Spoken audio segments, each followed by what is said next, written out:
মিশনের বেডি মাইকে কইতেছে দেরি করুন যেত না, পুরস্কার আছে, তাড়াতাড়ি ঢুকিয়া পড়েন। তো গেলাম, আর বাইরে যে গরম, একটু এসির বাতাস খাই গা ফাও ফাও। তাই আর দেরি না কইরা বেটির কথা শুনিয়া ঢুকে বললাম ভীষণের শোরুমে। তো ঢুকেই দেখি থালিগুলা সুন্দর করে সাজায় রাখছে। তো সুন্দর সুন্দর থালি আমার দেখেই পছন্দ হইলো, আমার চোখ তো আবার ভালো না, সুন্দর সুন্দর জিনিস দেখলে কি খালি নিয়ে যাইতে মন চায়।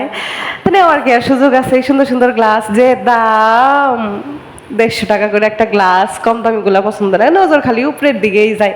কি আর করি, ঘুরে ঘুরে দেখি। যাই হোক, পিছে পিছে এই বেটাটা খালি ঘুরতেছে, আমার দেখতে দেয় না শান্তি মতো, না দেয় কথা কইতে শান্তি মতো, খালি পিছে এক হারে থাকে।